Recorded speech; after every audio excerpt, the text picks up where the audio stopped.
Good morning, everybody. I hope you're having a fantastic day today. I'm Trista Harris, and you are in the Creating an Equitable Future session. This is the second session of the series. If you are in the wrong classroom and the wrong Zoom room, feel free to join a different one. Some of you were in the webinar last week, which was step one, creating your ideal future. This is the second session, which is about signals of the future. It's completely fine if you missed the first session. There's a video of it that's on tristaharris.org in the blog section. But you'll be on track even if you missed that first session. Each are intended to be a standalone. We're going to keep everybody muted. Julia from my team is on, and she's going to let me know if you have questions that you're putting in the chat box. Feel free to ask questions as we go. We'll stop and answer those questions. I want to make sure that you guys are getting all the answers that you need during this time. So for those of you that I haven't met before, I'm Trista Harris. I'm a philanthropic futurist, which means that I help foundations and nonprofits understand what the future is going to look like for their work. I run a company called Future Good, which does that work with foundations and nonprofits. We use an equity frame for all of our work at Future Good. I'm somebody that has been in the nonprofit sector forever. I had my first job in a nonprofit when I was 13 and have been in the field ever since. And I've been doing futurism work for the last 12 years or so. I found futurism when I was running a community foundation and we were in a different economic crisis. And it became a really useful tool that helped me understand what was coming next to impact our grantees. And I want to make sure that people in the social sector have that same information. So the tools that I'm going to share with you today are from my book, Future Good.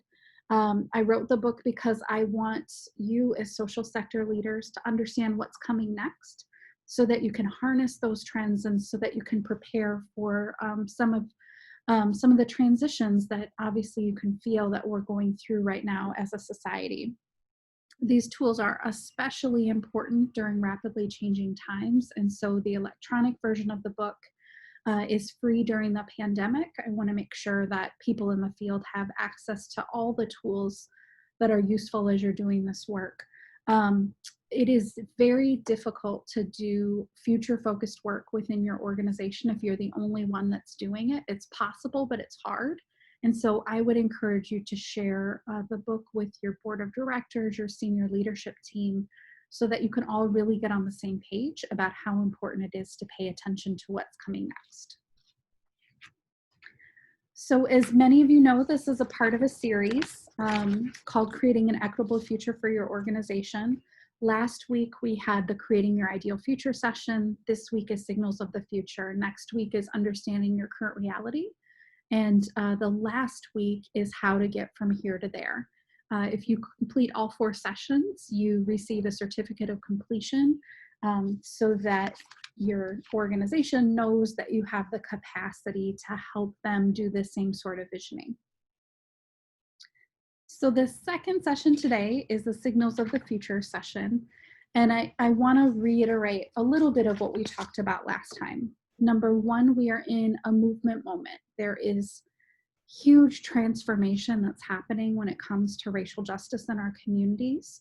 I'm based just outside of Minneapolis, and so we're really one of the places that this effort has started, but yet has spread around the world. I will say in the first couple of weeks after George Floyd's murder, it was a really hard time to think about what an equitable future looked like.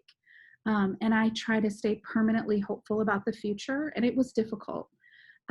What I will say now is there is some amazing transformational change that's happening that I couldn't have anticipated even a month or 2 ago. Conversations about defunding the police department and building something completely new. I just saw that there was a law passed around no-knock warrants in response to the Breonna Taylor incident. So I think we're moving towards a time of transformation, and it's important for our organizations to just not send out an email newsletter that says that Black Lives Matter, but instead create the change within our institutions to make sure that we're doing the work to create a more equitable future. We also are in the middle of a pandemic because one transformation is not enough. Pandemics are obviously so difficult, and we are all feeling this deep in our bones. But it's also a time of transformation. And so we are living in a between time. The way that things were before is done. We're not going to go back to normal. Things aren't going to feel like they have in the past. They're going to be completely transformed. And what's next is unclear. We're unsure what that future is going to look like because we are building it in this moment. And for people that like a clear linear path, that's really unsettling. And I think that's the feeling that we have in many of our organizations and many of our communities, is this confusion about what's next. I think this is a critical time for organizations to shape what that future looks like and to have a longer term vision, not of what you think is going to happen to you, but what you are going to create through your work.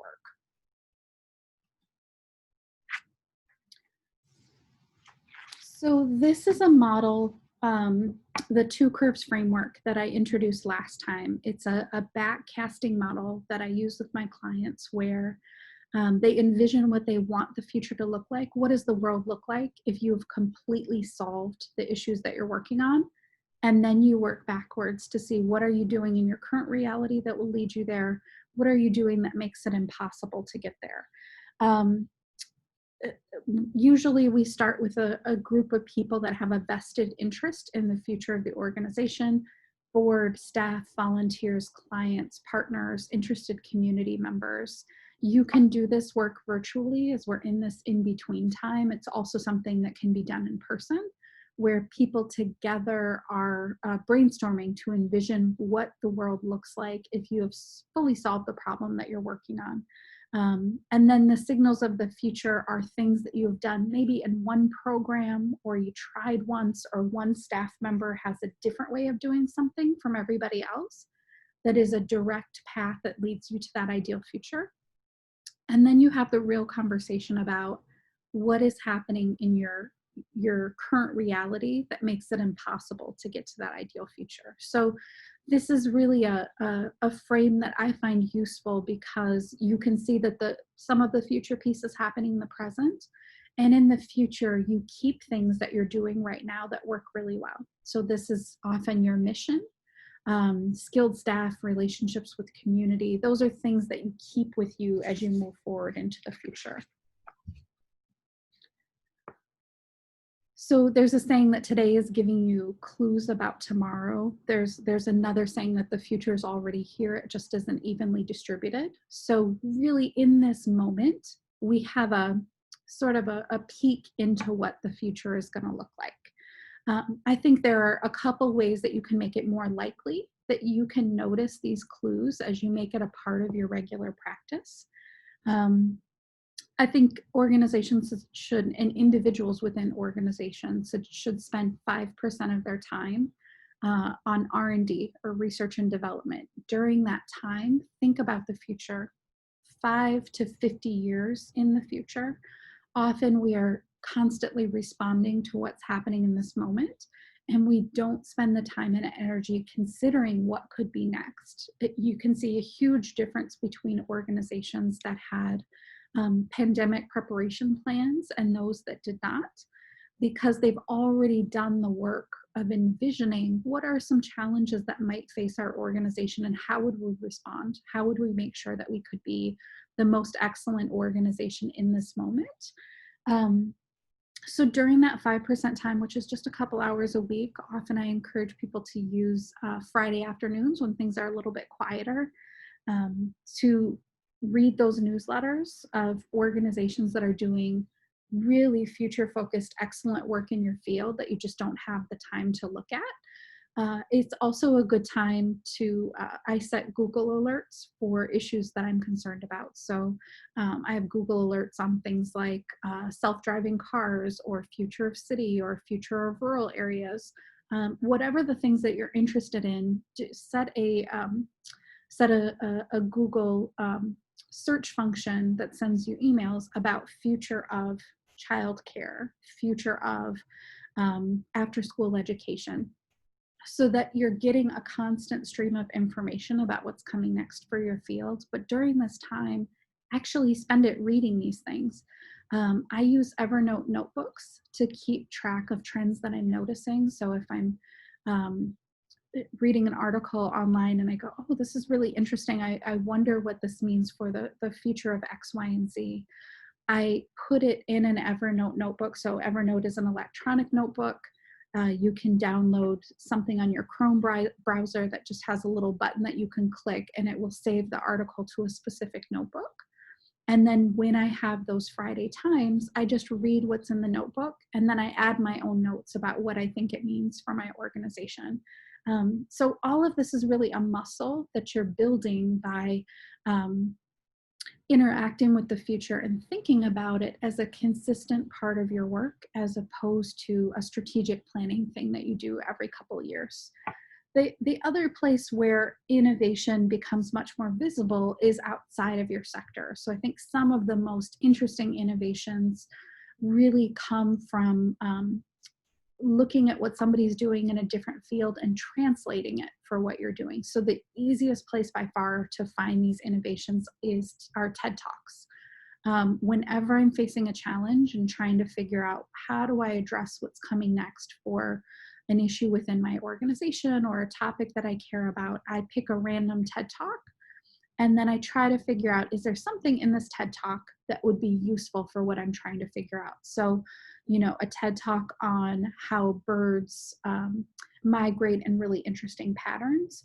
What does that mean for transportation in my city? Are there ways that we can take that model that lives in nature and adjust it for the things that we care about?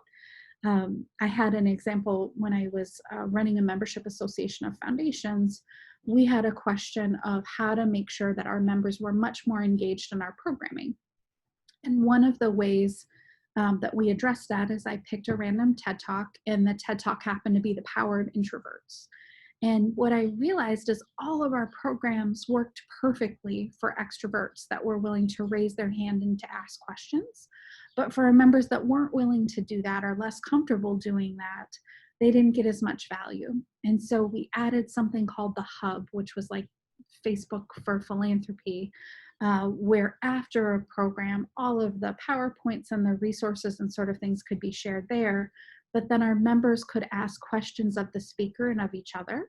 And our quietest members were the ones that shared the most resources and were the most engaged in conversation. So really, it's about making time for the future in your present by setting that aside every week. So for organizations, so it's fantastic if you've got your own Evernote notebook and you're keeping track of these things. Sometimes gets messier in an organization where more people are trying to do that. I was helping a client that's a large national foundation. They have a big team. They have almost 300 staff, and it's very hard to keep track of what staff are noticing. And so we built a couple tools. One of them is Chatter in Salesforce, which is an opportunity where you can put hashtags about signals that people are noticing to build a conversation around it. You could also use a Slack channel in your organization that's about signals of the future that your staff members are noticing so that you can share articles. It helps if you've got somebody in your organization that's responsible for innovation or learning, that they're adding new content to these tools, really building those conversations. But anybody within an organization can really start these conversations and keep them going if they have enough interest. So I'm going to share some of the signals that I'm noticing in this moment. And I'd encourage you as we're going, if you've got questions or things that don't make sense or that you disagree with, or another signal that you're noticing that come to these issues, please type it up in the chat. Julia's gonna make sure that I hear those questions and we can talk it through as we go. So the first one is equity frame or apparel. Foundations and nonprofits that don't use an equity frame for all of their work not just their external program work, but also their internal work, are exacerbating disparities every single day. This happens because resources flow to the easiest place to reach, and the place that people are most likely to be successful. There's a couple of reasons why that happens. So if I am a big foundation and I give a grant to a school district, what the school district is most likely to do is they'll say, I wonder which students are the most likely to give us good outcomes, so that when we apply for a grant again, we can show that we did a really good job and everything turned out fantastic and we're a trustworthy organization that you could continue to invest in. And so then you're consistently reaching students that probably would have been fine either way, but you're giving them more resources, which means that you're creating a larger gap between students that have access to resources and students that don't. That is going to continue to happen unless you have a focused intervention and use an equity frame for your work and think about who is the least likely to benefit within this program and what are the interventions that are necessary to reach that person or group of people. And if you address that intervention to the hardest to reach, what happens is it makes things better for everybody. Angela Glover Blackwell, who started Policy Link, has this beautiful analogy that she uses about dips and sidewalks that are for wheelchairs, and the organizing and the work that had to happen because people in wheelchairs cannot get around safely if there aren't those dips. And so law was changed. We added those, and the pushback from business owners was, this is expensive. You're blocking the way to my store doing this sort of construction work. Nobody in our town needs a wheelchair ramp. So why are you sort of doing this to us?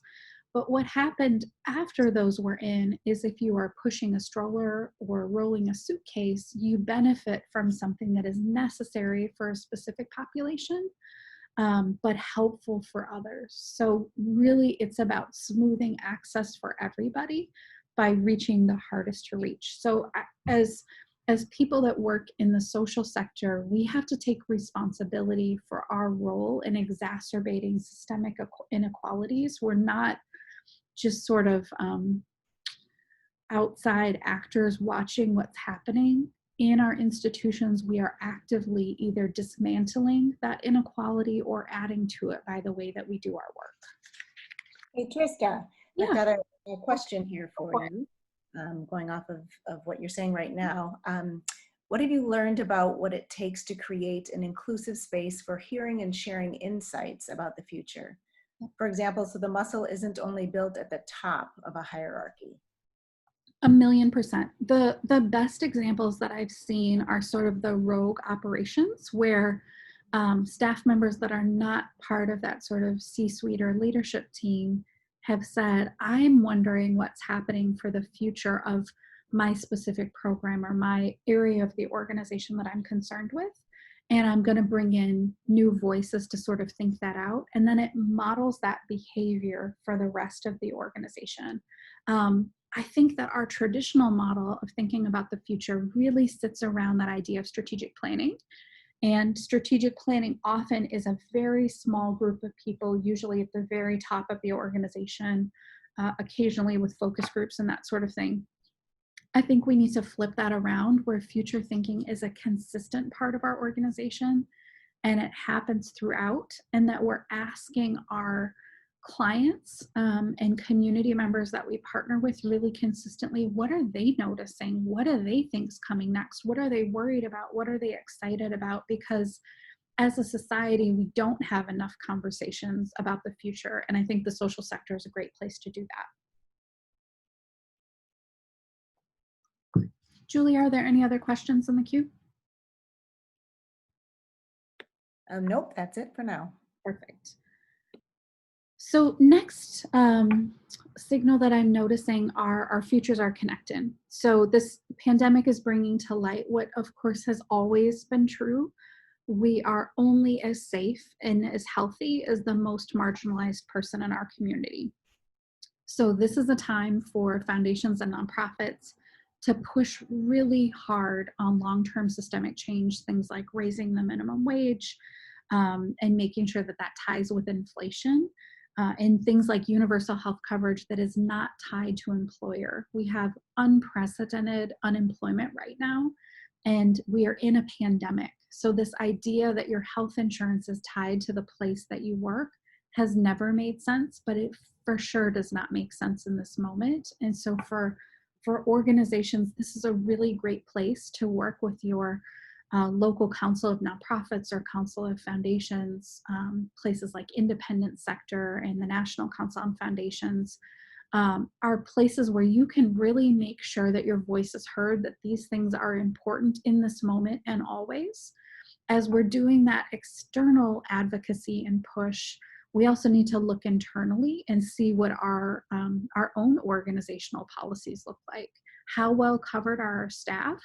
I heard an example years ago about a funder that was doing an effort to make sure that they were raising the living wage within the local community. And the nonprofit that they were funding was like, does that also include our staff? Because we aren't able to pay our staff a living wage. And the funder was like, oh, no, we're talking about outside. We're not talking about within your organization. I think that's a big mistake that we're making within our institutions, is that often we are exacerbating poverty within our communities by the way that we pay our staff, and the way that we pay our contracted staff. There were a lot of questions when this pandemic started as organizations were moving to working from home. What does that mean for the crew that comes and cleans your office? What does that mean for the people that work in your cafeteria if you have that function within your organization? Are they still getting paid like your staff are that are working from home? Are you providing them with the same quality of health benefits and retirement opportunities as you do for your other staff members? Or are you outsourcing all of those services to third-party companies that don't have those sort of benefits? So as we're negotiating contracts about those sort of services, we need to ask questions about how those workers are treated in those organizations, because we are benefiting from their labor. But if we're not a part of that conversation about well-being for employees, then we're part of the problem as well.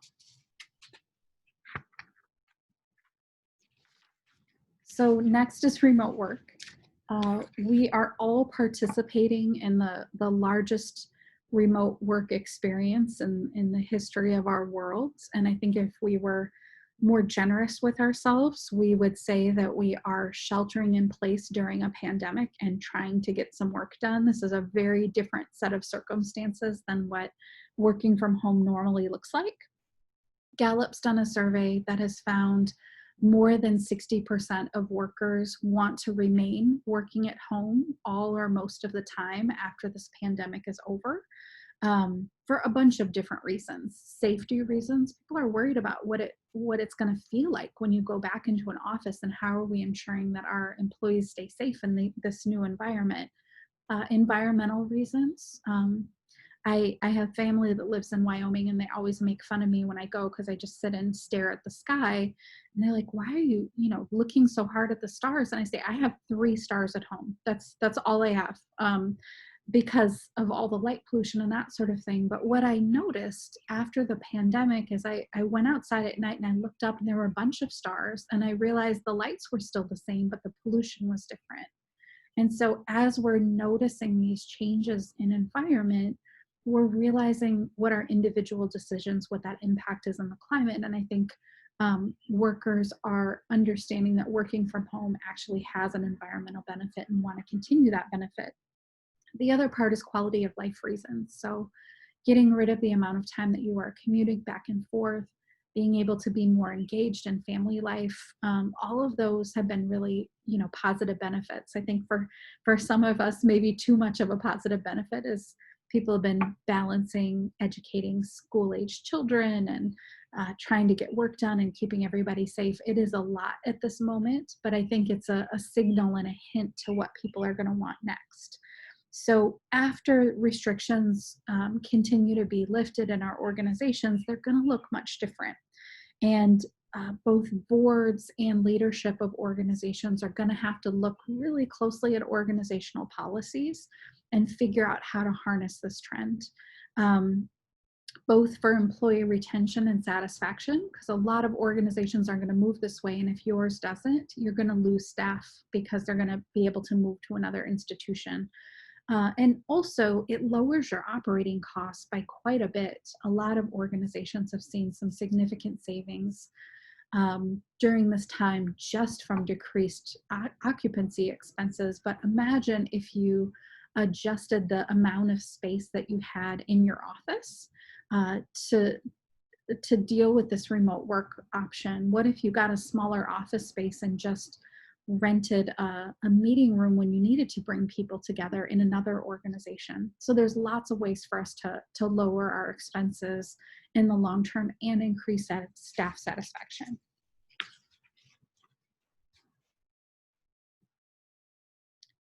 So the next trend is new impact tools. I think the first piece when it comes to building an equitable future is our organizations need to spend a lot more attention on how we're spending and investing our dollars. If you are an organization that is concerned about the economic security of the local neighborhood that you're in, but you're ordering all of your office supplies from Amazon and from the big box stores, you are not contributing to a vibrant economy in your local area, and we need to change that.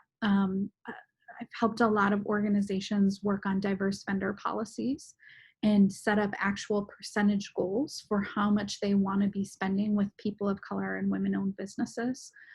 When I was at the Minnesota Council on Foundations, we led an effort first within our organization to change our spending, and we set a 20% spending goal across the board. Any staff that were spending dollars, the expectation was at least 20% of it was with people of color-owned businesses. And at first it was hard. So change is always difficult. And people are like, oh, we've had a long relationship with this printer. I don't know if we can find a caterer that can work within these constraints. And because the onus had been put on staff that, one, we were going to do this, so let's figure it out.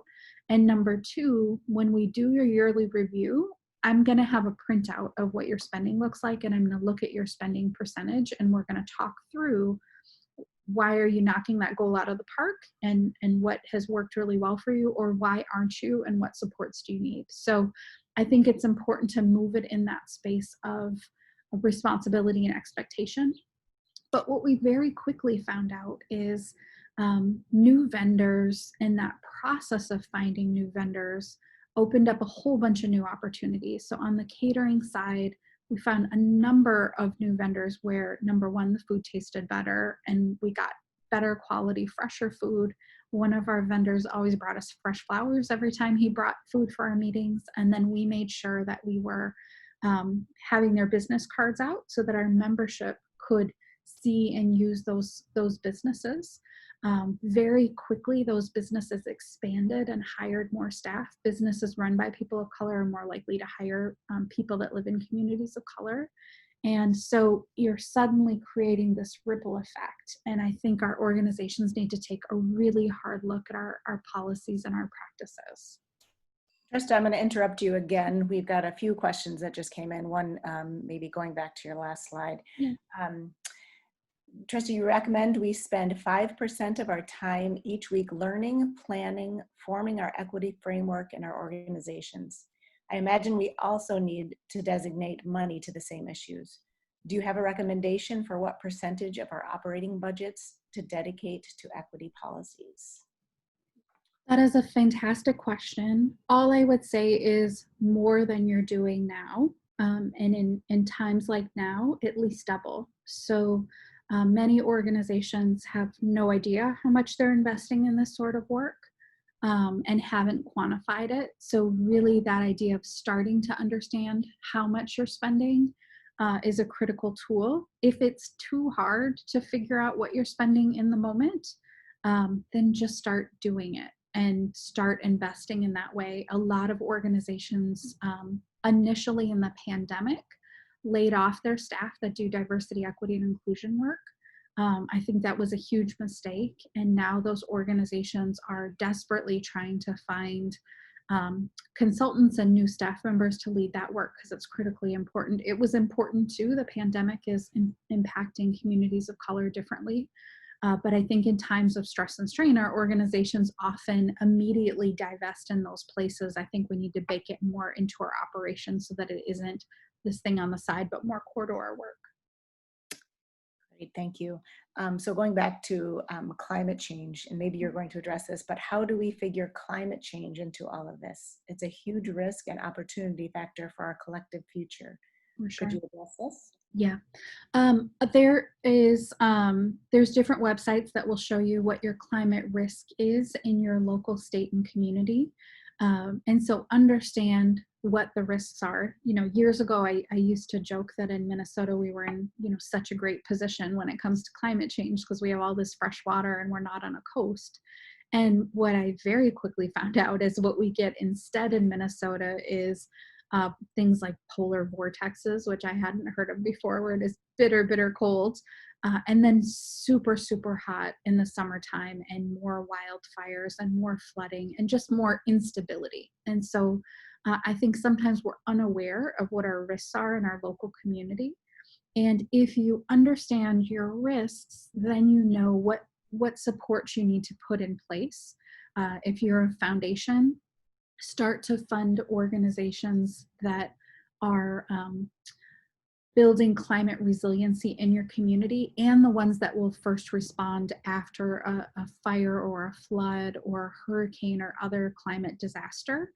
Fund them in advance so that they have the dollars available to help people immediately, and then commit that you will pay those dollars before a credit card bill is due. So let's say I'm a community foundation. I give money to a local youth serving nonprofit that serves homeless youth because I know that if there is a natural disaster, that they will step up and immediately support young people in the community, and I give them a $25,000 grant.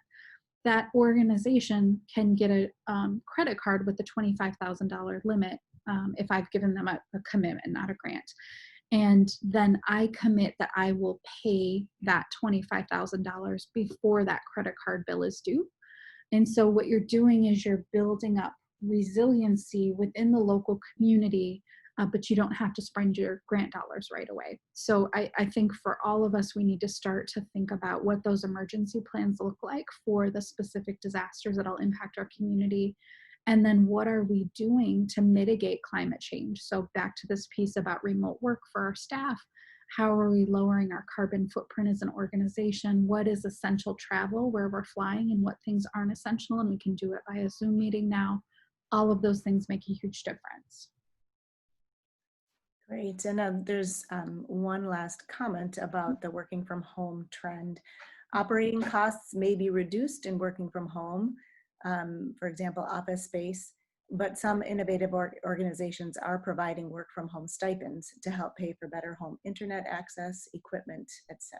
1,000,000%. I think any organization that is having staff work from home needs to give dollars to change desk setups so that people can be comfortable when they're at work. I don't know how many Zoom meetings that you saw in the first couple of weeks where people are awkwardly hunched on their couch trying to find the right space to work. So organizations need to invest in that and need to make sure that staff have internet access and technology tools and workspace, and invest in those dollars. A lot of organizations, so Twitter and Facebook, have told their staff that after this they can continue to work from home. Many are setting up yearly stipends so that staff can continue to improve the spaces that they're working and not just meet those basic needs, but in the same way in an office where it evolves as you go and you figure out what works best for your team, we have to do that in our home offices as well. So the other piece that I'd say about these new impact tools is on the foundation side. Many foundation endowments have taken a dip, and that means that their grant making will decrease over time. Luckily, there's a rolling average that they use so that drop for most foundations is not super fast, but sort of happens over a 1 to 2 year cycle depending on the foundation. So foundations want to find new ways to maximize impact, and mission and program related investments are one of those ways to do that. So a foundation is required to spend 5% of their assets on grant making. The other 95% is often invested in the stock market. So to me, it feels like 5% to mission and 95% not to mission. I would love to see organizations where 100% of the dollars are aligned to your mission as an organization. So I think foundations and nonprofits that have assets should be 100% mission and program related invested, or at least align the things that they invest in to what their mission is of their organization. Foundations that do mission and program related investing can invest in things like small business loans, affordable housing, even bridge loans for nonprofits. Many nonprofits that are doing services for government agencies have to pay for those services in advance, and then they're reimbursed by the government. Foundations can provide bridge loans over time so that nonprofits can operate and have the dollars that they need to be successful. So this is a new one as of yesterday. The Ford Foundation is going to be the first nonprofit foundation in history to offer a social bond. So the proceeds of the bond sale are going to enable the foundation to almost double its grant making in 2020 and 2021. So the Ford Foundation has come up with this idea, but the Doris Duke Charitable Foundation, MacArthur Foundation, Kellogg Foundation, and the Mellon Foundation have all joined this effort, and together they anticipate $1.7 billion of increased funding over regular grant making over the next 2 years to support nonprofit organizations. So Darren Walker is the CEO of the Ford Foundation, and what he realized is that debt is so inexpensive at this moment and returns are so low for foundations that it actually makes more sense to take on debt to address this unprecedented moment that we are a part of it right now, and to increase that grant making for nonprofit organizations. So I'm really curious about how this tool is used in this moment and what it might look like in the long-term future. Will more foundations take on debt in times of crisis to be able to support local nonprofit organizations?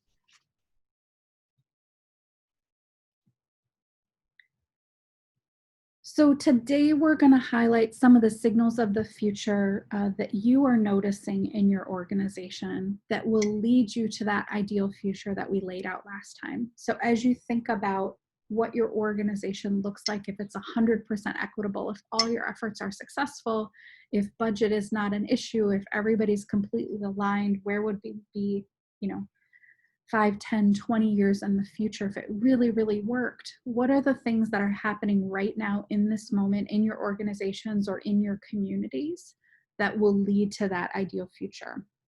Trista, Yeah, we have a quick question here. go for it. I still don't understand how this debt as impact tool works. If you have more links explaining this and how this might be relevant for community foundations or smaller family foundations. Yep. If you Google search Ford Foundation and social impact bond, there's more descriptions of the actual tool that they've used and how they structured it. It was just released yesterday, and this isn't a tool that has been used in the past by our sector. So I think this is going to be a really grand experiment. These are very large foundations that can take on more risk than some smaller family foundations and community foundations at that scale. But I think that community foundations and small family foundations can do this at a much smaller scale. So I would say look into the resources that the Ford Foundation has been sharing. They really want to be transparent about this tool as other people are figuring it out. They're sort of building the road as they go. And so I think the resources that are out there are pretty open about what the process looks like. So yeah, Trista, there's a comment here saying, I believe the idea is to take on debt at 1% versus increasing payout from invested assets, which are earning around 3%. Yep. Perfect. So as we think about signals of the future, the data and the other ones that I talked about are all signals that I'm noticing, but you are noticing different signals within your organizations. This could be just one program or one person, something that your organization tried once and isn't organizational wide, but is a direct path to that ideal future that you laid out.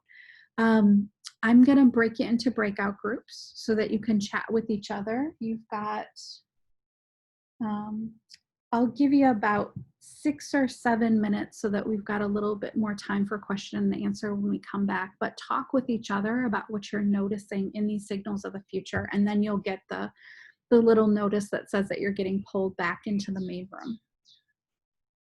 1 second.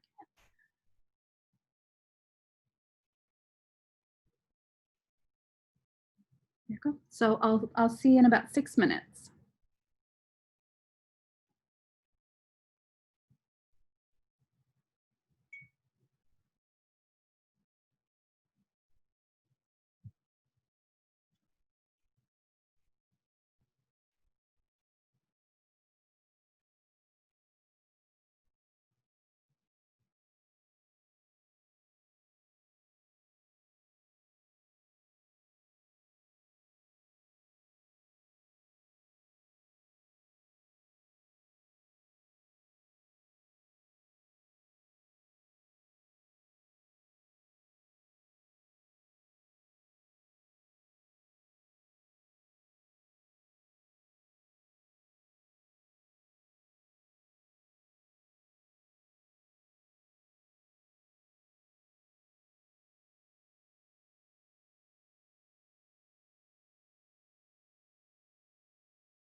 Hey everybody, welcome back. I'm sorry, I noticed that some of you got sent to Zoom purgatory where nobody else was on your conversation call, so I'm sorry about that.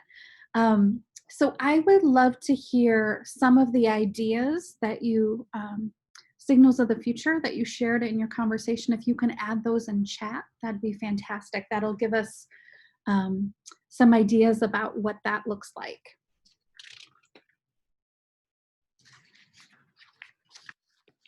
Just one comment right now saying that they wish they had more time. I know, I agree. I wish both in our organizations and in the field, we really were able to kind of talk through what we're noticing that's happening that influences their organization. One of the ways that I've seen people address that more often, and something that we can do sort of during the pandemic while we're separated, is to set up small Zoom meetings like this with people that you trust their opinion and are in your area that you're working in, so that you can share some of the signals that you're noticing. Because some of the best things that I've learned have been in people that are sort of in a similar space, but we don't work directly together, and they're noticing something that I haven't noticed. Julia, do you want to read a couple of these? I'm seeing some awesome Sure. ones that are Yep, showing. yep. It looks like there's a new term, womanomics, meaning power and equality for women. I like it. Yeah. Building companies with diverse leadership matters, and investors are paying attention to it. Mhm. New organizational structures focusing on distributed leadership, power, authority. Millennials and people of color are advocating for these structures and giving headwind to this movement. We are seeing more interdependency and interest in collaboration in our community, and people are more interested in sharing tools. And then finally, so far, in education, childcare is now essential. Will this lead to higher wages and professionalization? There's a ton of things that are happening with artificial intelligence in education. I think it's really a transformational time for schools. And I haven't had the heart to tell my high schooler this, but I think in Minnesota we've seen the end of the snow day, because we've all figured out that we can do schoolwork remotely. And I think more teachers are learning how to use those tools of artificial intelligence to help students get the exact education and support that they need at that moment. So I'm going to open it up just for questions overall that you have about signals of the future, or how to do this sort of work within your organization. And I'll give you a minute or two to type those. Um, what I'll say is we're waiting for those questions is, I think this is a critical time for our organizations to stand up in a way that we haven't in the past. Something is different about this moment. And if we don't harness it within our institutions, I think it's going to be to our loss. So as you're thinking about the sort of power dynamics within your own organization, how do we make sure that that we're doing the work in this moment that's about changing the inside of our organization and not just external? I've seen a lot of foundations say, oh, we'll do a little bit of new grant making, we'll do a statement.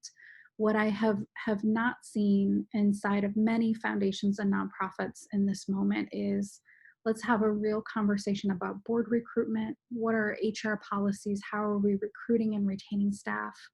I had a lovely conversation yesterday with a group of Black women in philanthropy. And they said, after this sort of movement moment, we are all going to need sabbaticals. Like, we are exhausted from constantly moving this work forward. And so how are we caring for our staff of color in our organizations and making sure that they have the time and space to heal so that they're able to continue to do good work? Okay, Trista, we've got, there's an increased willingness and energy to question our mental models and usual ways of doing and imagine different ways forward. Mm. We talked about trust, boards, leadership, opening that up to more people, and concern over financial sharing where power still sits. Yeah. and mental well-being. And in defining the ideal future, is that similar or different from doing a vision exercise? I think sometimes when we do vision exercises, especially tied to strategic planning, we don't go far enough. So there's sort of a joke in the social sector of, are we really trying to work ourselves out of a job? But an ideal future really is the core of it is, if your organization doesn't exist because you were so successful, what does the world look like? And then working backwards, what would it take to get there?